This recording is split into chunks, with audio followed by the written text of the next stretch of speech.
Hello friends, आज हम discuss करेंगे जीएसटी रिलेटेड एक न्यूज जो कि आई है in consideration with GSTR 3B। तो जीएसटीआर 3B जो कि जुलाई 25 और उसके बाद वाला जो भी पीरियड का जीएसटीआर 3B फाइल होगा उसमें जो लायबिलिटी प्रीफिल होके आती है वो नॉन एडिटेबल होगी। अभी तक जो हम जीएसटीआर 3B का फाइल करते हैं उसमें लायबिलिटी प्रीफिल होके तो आती है। वो कहाँ से प्रीफिल होती आती है? जीएसटीआर 1 या फिर 1A पे से प्रीफिल होके आती है। ठीक है, तो वह लायबिलिटी को हम एडिट कर सकते हैं, लेकिन जुलाई 25 या उसके बाद आप जो भी रिटर्न फाइल करोगे 3B तो उसमें लायबिलिटी नॉन एडिटेबल होगी, मतलब उसको आप चेंज नहीं कर पाओगे। अगर मान लो कि आपने कोई गलती कर दी जीएसटीआर 1 में और आपको वो गलती सुधारनी है तो आपको जीएसटीआर 1A फाइल करना पड़ेगा। अगर वो जीएसटीआर 1A सेम मंथ के रिलेटेड होगा तो ही वह गलती उसमें करेक्ट होगी।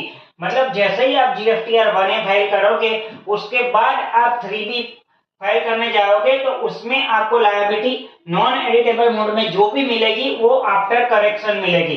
तो उसका रीजन क्या होगा कि जो भी लायबिलिटी आप नॉन एडिटेबल मोड में चले जाओगे तो उसकी वजह से रिकंसिलिएशन एरर कम होगी, डेटा में कंसिस्टेंसी और एक्यूरेसी भी बढ़ेगी।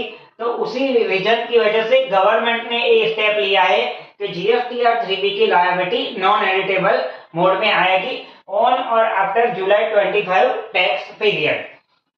अगर आपको कोई भी लायबिलिटी में चेंज करना है तो अगर वो सेम मंथ के रिलेटेड है तो आपको जीएसटीआर 1A के थ्रू चेंज करना है, या फिर वो किसी और मंथ के रिलेटेड है, सेम मंथ के रिलेटेड नहीं है, तो आपको GSTR 1 of the subsequent month में वह आप चेंज कर सकते हो। लेकिन एक चीज फाइनल है, एज पर जीएसटीएन एडवाइजरी कि जुलाई 2025 और उसके बाद वाले जो भी टैक्स पीरियड आएंगे उसमें 3B में जो लायबिलिटी प्रीफिल होके आएगी वह नॉन एडिटेबल मोड में होगी। Thank you.